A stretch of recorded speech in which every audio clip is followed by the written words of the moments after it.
স্বাগত জানাচ্ছি আরটিভির রাতের সংবাদে। আপনাদের সঙ্গে থাকছি আমি রিদওয়ানা বিনতে জলিল। জাতীয় ভিত্তিতে দ্রুত ঐকমত্যে পৌঁছতে চাইলে ঐকমত্য কমিশনের কাজের গতি আরও বাড়ানো প্রয়োজন বলে মনে করে বিএনপি। দলটির স্থায়ী কমিটির সদস্য খন্দকার মোশাররফ হোসেনের মতে, নির্বাচনের আগে সব বিষয়ে একমত হতে হবে এমন ভাবা ঠিক নয়। স্থায়ী কমিটির আরেক সদস্য সালাউদ্দিন আহমেদ মতে, যে আলোচনার মাধ্যমে যেসব বিষয়ে একমত হওয়া যাবে সংশোধিত আকারে সেসব সংস্কার শেষে দ্রুত নির্বাচন আয়োজন করা উচিত। রিপোর্ট করছেন জাহিদ রহমান। সংস্কার নিয়ে বৃহস্পতিবার আনুষ্ঠানিকভাবে ঐকমত্য কমিশনের সাথে বৈঠক করে বিএনপি।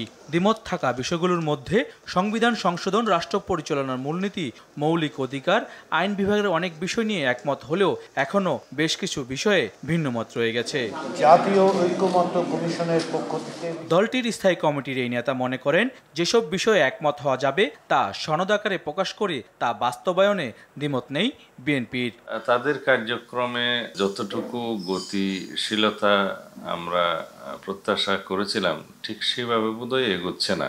যদি দীর্ঘসূত্রিতা বজায় রাখা হয়, এখানে জাতীয় ভিত্তিতে সিদ্ধান্তে আসা, ঐকমত্যে আসাও দেরি হয়ে যাবে। রাষ্ট্র মেরামতে বিএনপি ঘোষিত ৩১ দফা সংস্কারই আগামীর বাংলাদেশ গড়া সম্ভব হবে বলে মনে করেন দলটির আরেক নীতি নির্ধারক খন্দকার মোশাররফ হোসেন। কখনোই কিন্তু কোনো নির্বাচনের আগে পুরা দেশের সকল জনগণের বা দলের ঐকমত্যের ভিত্তিতে নির্বাচন হয়নি। এখানে কোথাও আমাদের লেখা নাই যে নির্বাচনের মাধ্যমে ঐকমত্য প্রকাশ করা হবে। নির্বাচনমুখী সংস্কার চিহ্নিত করে তা দ্রুত বাস্তবায়নের উপর জোর দেওয়া উচিত বলে মত বিএনপি নেতাদের। সংশোধিত আকারে হয়তো আমরা একমত হতে পারব। এক্স্যাক্টলি যেভাবে প্রস্তাবগুলো দেওয়া হয়েছে সেইভাবে একমত না হলেও আলাপ আলোচনার ভিত্তিতে সকল পক্ষ একমত হলে সংশোধিত আকারে সেই সংশোধনী প্রস্তাব, সংস্কার প্রস্তাবগুলো হয়তো এক জায়গায় এসে সবাই একমত হবে বা অধিকাংশ বিষয়ে একমত হবে। নির্বাচনমুখী যে সমস্ত সংস্কার প্রয়োজন সেই সংস্কারগুলো চিহ্নিত করে অগ্রাধিকার ভিত্তিতে সেগুলো বাস্তবায়ন করা। আলোচনার মাধ্যমে সংস্কারের বিষয়গুলোর সমাধান সম্ভব হবে বলেও মনে করেন দলটির নেতারা। সংস্কার চলতেই থাকবে, সংস্কার কখনো থেমে থাকবে না। জাহিদ রহমান, আরটিভি, ঢাকা। জনগণের অধিকার প্রতিষ্ঠায় বিএনপি যেন ক্ষমতায় যেতে না পারে সেজন্য সরকার নির্বাচন এড়িয়ে যাচ্ছে বলে অভিযোগ করেছেন বিএনপির ভাইস চেয়ারম্যান শামসুজ্জামান দুদু। জাতীয় প্রেস ক্লাবের সামনে বিএনপি নেতা ইলিয়াস আলী চৌধুরী আলম সহ গুম হওয়ার নেতাকর্মীদের সন্ধানের দাবিতে যুব সমাবেশে এ অভিযোগ করেন তিনি বলেন, অন্তর্বর্তী সরকারের কর্মকাণ্ডে দেশবাসী উদ্বিগ্ন। শেখ হাসিনাকে যখন তাড়াতে পেরেছে, নতুন ফ্যাসিবাদের জন্ম নিলে দেশের মানুষ তখন তাকেও তাড়াতে পারবে বলে মন্তব্য করেন তিনি।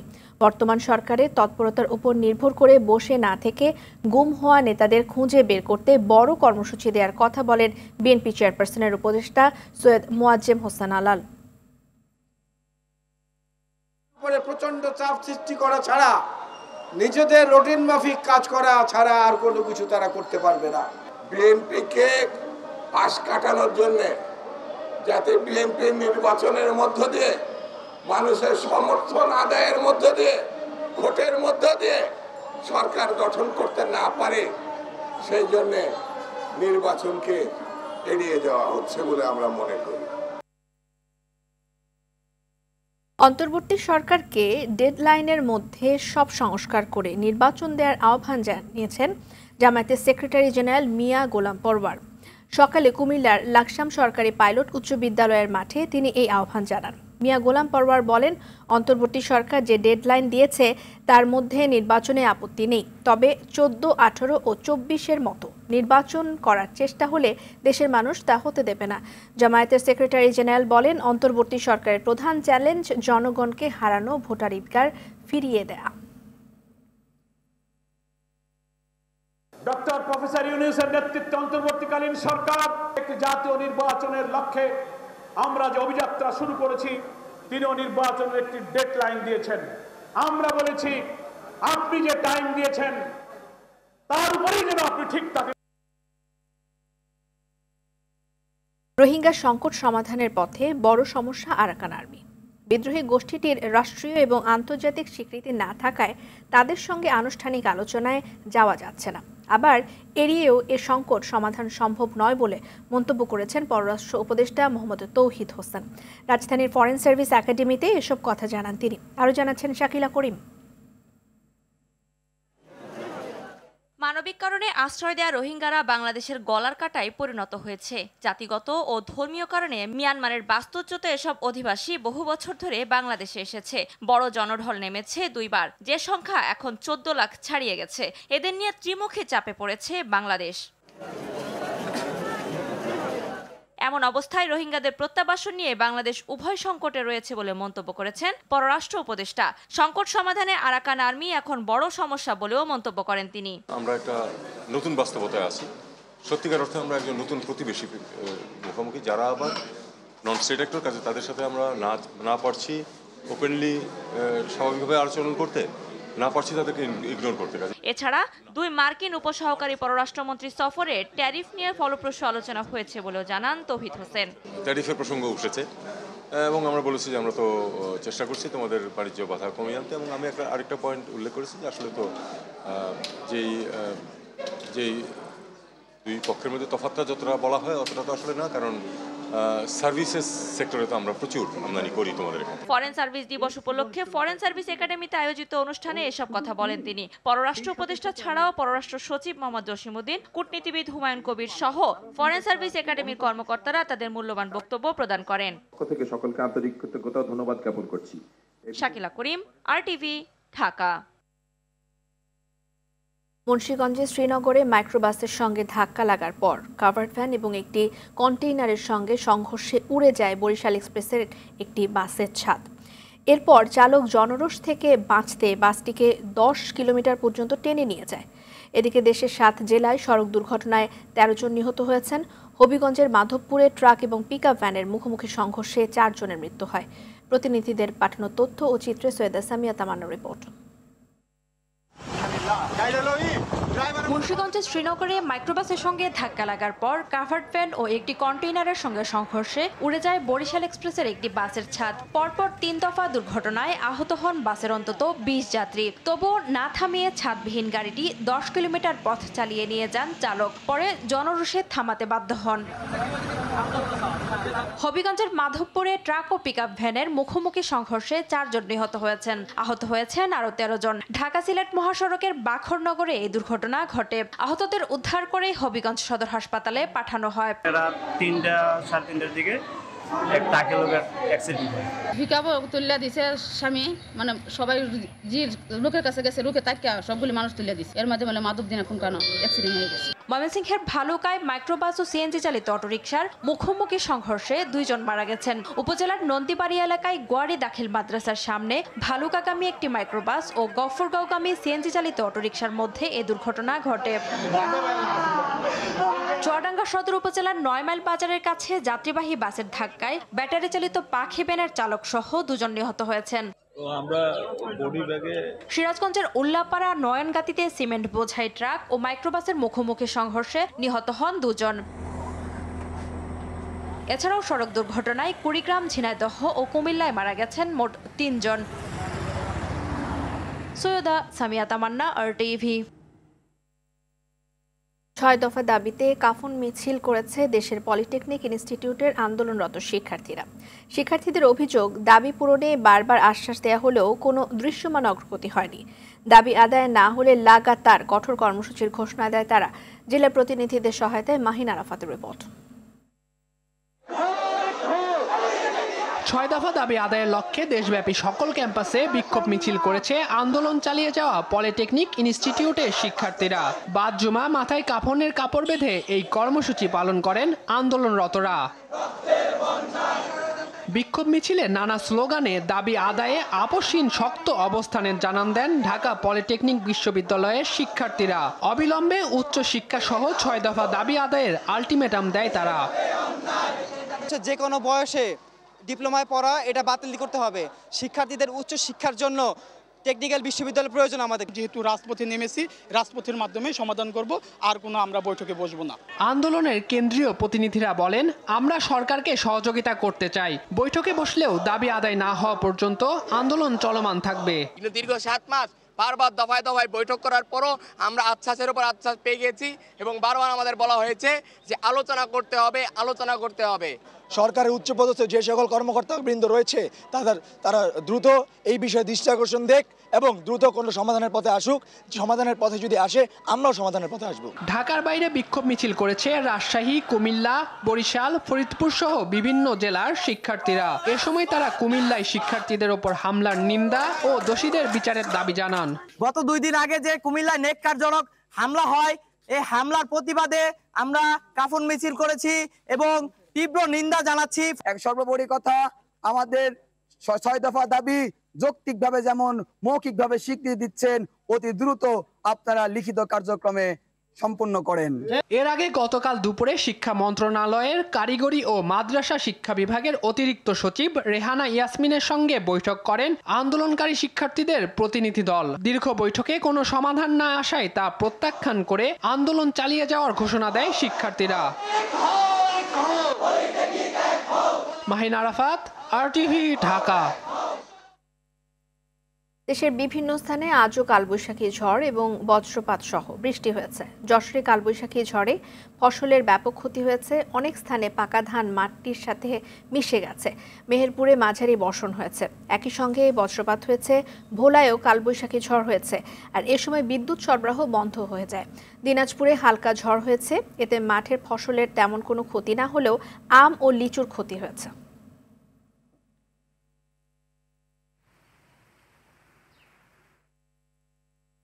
লঘুচাপের প্রভাবে আগামী 5 দিন রাজধানী সহ দেশের 8 বিভাগে মাঝারি থেকে ভারী বৃষ্টি হতে পারে বলে জানিয়েছে আবহাওয়া অধিদপ্তর। এ সময় বজ্রপাতের আশঙ্কা থাকায় খোলা মাঠে থাকা সবাইকে সতর্ক করা হয়েছে। আবহাওয়াবিদ হাফিজুর রহমান বলেন, এখন কালবৈশাখী ঝড়ের মৌসুম বলে বজ্রসহ বৃষ্টি বেশি হবে। আরও জানাচ্ছেন GM মাহমুদ। বৈশাখের শুরুতেই রুদ্রমূর্তিতে প্রকৃতি। 3রা বৈশাখ একদিনেই সারা দেশে বজ্রপাতে অন্তত 7 জন নিহত হন, যাদের বেশিরভাগই ছিলেন খোলা মাঠে। এপ্রিল মে কালবৈশাখীর মৌসুম, তাই স্বাভাবিকভাবেই ঝড় বৃষ্টির প্রবণতা বেশি থাকবে। এ সময় ফসলের মাঠে কাজ করা সবাইকে বাড়তি সতর্কতা অবলম্বন করতে বলেছে আবহাওয়া অধিদপ্তর। এ সময় যে বৈশিষ্ট্য, বৃষ্টিপাত শুধু বৃষ্টিপাত একা আসে না, কিন্তু বৃষ্টিপাতের সঙ্গে কালবৈশাখী, এর সঙ্গে কী হয়, লাইটেনিং হয়, শিলাবৃষ্টি হয়। হ্যাঁ, এটা হলো এই সময়ের বৃষ্টিপাতের সঙ্গে এটা কমন, কিন্তু ইয়ে করে নদী বন্দরগুলোর জন্য একটা সতর্ক ব্যবস্থা চালু ছিল, কিন্তু এখন কিন্তু আমরা সেটা যে লাইটেনিং যে ফ্ল্যাশের আমরা অ্যালার্টটা দিচ্ছি। আবহাওয়ার পূর্বাভাস বলছে, সাগরে লঘুচাপের প্রভাবে আগামী অন্তত 5 দিন সারা দেশে ঝড় বৃষ্টি বেশি হবে। এই বৃষ্টিপাতের যে প্রবণতা বা ধারা যেটা আমরা দেখছি, এটা আগামী আরও থাকার সম্ভাবনা রয়েছে। মাসের শেষের দিকে বৃষ্টিপাত কমে তাপমাত্রা বাড়বে। সে সময় কয়েক অঞ্চলে তাপপ্রবাহ বয়ে যেতে পারে। এই মাসের শেষ নাগাদ একটা তাপপ্রবাহ আসলেও আসতে পারে। দেশের উজানেও ভারী বৃষ্টিপাতের সম্ভাবনা রয়েছে, যার প্রভাবে সিলেট, সুনামগঞ্জের হাওরে দ্রুত পানি বাড়তে পারে। তাই 80 ভাগের বেশি পেকে যাওয়া ধান দ্রুত কেটে ফেলার পরামর্শ বন্যা পূর্বাভাস কেন্দ্রর। GM Mahmud, RTV, Dhaka. গাজীপুরের টঙ্গীতে একটি ফ্ল্যাট থেকে 2 শিশুর রক্তাক্ত মরদেহ উদ্ধার করেছে পুলিশ। বিকেলে স্থানীয় পূর্ব আরিজপুর রূপবানের মারটেক এলাকার সানোয়ারের 8তলা ভবনের 2য় তলায় ভাড়াটিয়ার বাসা থেকে মরদেহ দুটি উদ্ধার করা হয়। পুলিশ জানায়, শিশুদের মায়ের কাছ থেকে খবর পেয়ে ঘটনাস্থলে গিয়ে রক্তাক্ত লাশ দেখতে পান স্বজনরা। পরে পুলিশকে খবর দিলে 3 বছরের আব্দুল্লাহ এবং 6 বছরের মালিহার মরদেহ খাটের উপর দেখতে পান। তারা ব্রাহ্মণবাড়িয়া জেলার বাঞ্ছারামপুর থানার তাতোয়ারকান্দি গ্রামের আব্দুল বাতেনের সন্তান। সপরিবারে তারা এ বাসায় থাকতেন। গাজায় বর্বরোচিত গণহত্যা, ভারতে ওয়াকফ বিল পাশ এবং মুসলিম নির্যাতনের প্রতিবাদে বিক্ষোভ মিছিল করে জামায়াতে উলামায়ে ইসলাম বাংলাদেশ এবং জাতীয় বিপ্লবী পরিষদ। বাদ-জুমা বায়তুল মোকাররম মসজিদের উত্তর গেইটে বিক্ষোভ মিছিল করে তারা। মুসলিম রাষ্ট্রগুলোকে ঐক্যবদ্ধ হয়ে শত্রুর মোকাবেলা করার আহ্বান জানান বিক্ষোভে অংশ নেওয়া বক্তারা। সেই সঙ্গে ভারতের সুপ্রিম কোর্ট কর্তৃক সংশোধিত ওয়াকফ বিল স্থগিত করায় ভারত সরকারকে সাধুবাদ জানায় তারা। তবে গুজরাটে মুসলিম নির্যাতনের বিরুদ্ধে তীব্র প্রতিবাদ জানায় বিক্ষোভকারীরা। টিপকাণ্ডে চাকরিচ্যুত পুলিশ কনস্টেবল নাজমুল তারেক বাদী হয়ে এক ঝাঁক তারকার বিরুদ্ধে মানহানির মামলা করেছেন। তেজগাঁও কলেজের শিক্ষিকা ও টিপকাণ্ডে পুলিশ সদস্যকে অভিযুক্ত করা ডক্টর লতা সমাদ্দারকে প্রধান আসামি করে তার স্বামী সহ 18 জনকে এ মামলায় আসামি করা হয়েছে। গতকাল ঢাকার মেট্রোপলিটন ম্যাজিস্ট্রেট সারা ফারজানা হকের আদালতে মামলাটির আবেদন করা হলে আদালত বাদীর জবানবন্দি গ্রহণ করে শেরেবাংলা নগর থানাকে অভিযোগের বিষয়ে তদন্ত করে প্রতিবেদন দাখিলের নির্দেশ দেন। এ বিষয়ে মামলার বাদী নাজমুল তারেক বলেন, উদ্দেশ্য প্রণোদিতভাবে তার বিরুদ্ধে মিথ্যা অভিযোগ করা হয়েছিল। আদালত ন্যায় বিচার করবে বলে আশাবাদী তিনি। ঈদের পর থেকেই সারা দেশে ঊর্ধ্বমুখী পেঁয়াজের বাজার। বৃষ্টির কারণে সরবরাহে ঘাটতি হওয়ায় বেড়েছে প্রায় সব শাকসবজির দাম, তবে কমেছে বাড়তি ব্রয়লার এবং সোনালী মুরগির দাম। চালের বাজারে গিয়ে গুজব থাকলেও 2-1 সপ্তাহের মধ্যেই নতুন চালের সরবরাহ শুরু হলে দাম কমার আশা ব্যবসায়ীদের। বিস্তারিত অরণ্য গফুরের রিপোর্ট। পর্যাপ্ত উৎপাদন হওয়ায় বাজারে ঘাটতি নেই পেঁয়াজের, তবে ঈদের পরপর 40 টাকায় বিক্রি হওয়া বাঙালির নিত্য এ মশলা এখন কিনতে হচ্ছে 52 থেকে 56 টাকায়। ঈদের আগে যে পেঁয়াজটা ছিল ওটা মুড়িকাটা পেঁয়াজ ছিল, পেঁয়াজটা কাঁচা ছিল, এই জন্য দামটা কমা ছিল। ঈদের পরে থেকে আবার এই সপ্তাহে দেখা গেছে আবার 5-7 টাকা বাড়ছে। এটার কারণ হলো আপনার শাশিরা শুকাইছে পেঁয়াজটা, এটা তো হলো বিসি পেঁয়াজ। সরকার দাম বাড়ানোর পর স্বাভাবিক হয়েছে সয়াবিন তেলের সরবরাহ, তবে ক্রেতা কম। সুখবর এসেছে ব্রয়লার ও সোনালী মুরগির বাজারে। আমিষের চাহিদা পূরণের অন্যতম এ প্রধান খাতে দাম কমেছে কেজিতে প্রায় 50 টাকা করে। আপনার সব মুরগি আমরা মনে রেট কম বেচাতে আমাদেরও খুচরা বেচা বিক্রি ভালো, মনে করেন আমরা অনেক ভালো অবস্থায় আছি বেচা বিক্রির দিকে। বাজারে আসছে গ্রীষ্মকালীন সবজি, তবে বৃষ্টির কারণে সরবরাহে ঘাটতি হওয়ায় বেড়েছে প্রায় সব শাকসবজির দাম। আজকে ভেন্ডি আগে হাটে নিয়েছি 50 টাকা কেজি, আজকে 60 টাকা কেজি। আলু 25 টাকা কেজি, আর অন্য দিনকে তুলনায় আজকে দাম একটু বেশি পাইছি। লাউ তো এই যে মহল্লায় পাইতে আছে না, এই যে সেনতে আইছি এখানে কিনতে, এখনো দাম বেশি। 2-1 দিন দামটা একটু মানে কম ছিল, আজকে গত সপ্তাহের তুলনায় আজকে কিছু মালের দাম কিছু 10 থেকে 15 টাকা বেশি, আবার কিছু মালের দাম একটু কমছে। বাজার তো সাধারণত উঠতে পড়তে থাকবেই, কিন্তু কোনো সময় কারণ আছে, কোনো সময় কারণ হয়তো নাই, আমরা বুঝি না সেটি আর কি। ঈদের পর থেকে স্থিতিশীল রয়েছে চিকন ও মোটা চালের বাজার। ডিলারশিপ লাইসেন্স নবায়ন করলে চালের বাজারে স্বস্তি ফিরবে বলে মনে করেন ব্যবসায়ীরা। আমরা আশাবাদী, আমাদের দেশে যে বৈশাখ সিজন, এটা কিন্তু সবচেয়ে বড় সিজন। এই সিজন দিয়ে মনে করেন সারা দেশ চলে। হয়তো বা 8-10 দিন পরেই আমরা মিনিগেট, 28, স্বর্ণা, পাইজাম এগুলো পাবো। পাইলে হয়তো বা চালের দাম ভালো একটা কমার সম্ভাবনা আছে। অরণ্য গফুর, অটিভি, ঢাকা। খেলার খবর। ঘরের মাঠে জিম্বাবুয়ের বিপক্ষে 2 ম্যাচের টেস্ট সিরিজে স্পিন সহায়ক উইকেট চান না বাংলাদেশের প্রধান কোচ ফিল সিমন্স, বরং ভবিষ্যতে চোখ রেখে ক্যারিবিয়ান কোচের চাওয়া প্রপার উইকেট বানিয়ে টেস্ট ম্যাচ জেতা। এদিকে জিম্বাবুয়ের অধিনায়ক শন উইলিয়ামসন বলেন, অভিজ্ঞতার দিক থেকে 2 দলের অবস্থান একই। বিস্তারিত রাফি আমিনের রিপোর্টে। ঘরের মাঠে ভারত, নিউজিল্যান্ড কিংবা ইংল্যান্ডের মতো বড় দলগুলোকে হারাতে সাধারণত স্পিন বান্ধব উইকেট বানায় বাংলাদেশ। এমনকি জিম্বাবুয়ে সবশেষ বাংলাদেশ সফরে এসেও ধরাশায়ী হয় স্পিনারদের কাছেই। ফলে এবারও হবে স্পিন উইকেট, এমনটাই ধারণা ছিল অনেকের। তবে প্রধান কোচ সিমন্সের চিন্তা ভিন্ন কিছু। শুধুমাত্র একটি ম্যাচ কিংবা সিরিজ নয়, টেস্ট দলের ভবিষ্যতের কথা চিন্তা করে সাফ জানিয়ে দিলেন, জিম্বাবুয়ের বিপক্ষে হবে না স্পিন বান্ধব উইকেট। আমাদের পরিকল্পনা প্রপার উইকেট প্রস্তুত করার। আমরা একটা নির্দিষ্ট ওয়েতে খেলি, এজন্য জিম্বাবুয়ের বিপক্ষে আমাদের স্পিন উইকেট তৈরির দরকার নাই। প্রপার উইকেট বানিয়ে টেস্ট ম্যাচ জেতার চেষ্টা করব। আমরা উইকেট দেখেছি, আজ উইকেট শক্ত ভালো মনে হচ্ছে।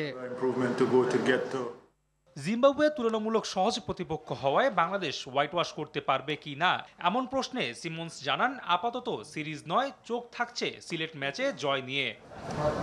এদিকে জিম্বাবুয়ের অধিনায়ক প্রশংসায় ভাসিয়েছেন বাংলাদেশের প্রেস ইউনিটকে। তবে 2 দলের মাঝে অভিজ্ঞ ক্রিকেটারের অভাব থাকায় সিরিজে 2 দলকেই একই কাতারে রাখছেন উইলিয়ামস। আমার মনে হয় আমরা একই অবস্থানে আছি।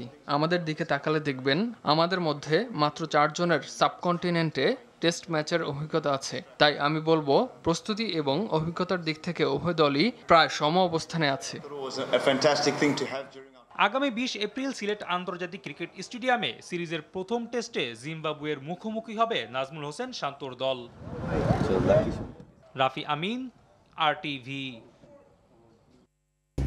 রাতের সংবাদ এ পর্যন্তই। মধ্যরাতের সংবাদ 1টায় দেখার আমন্ত্রণ রইল। ধন্যবাদ সবাইকে।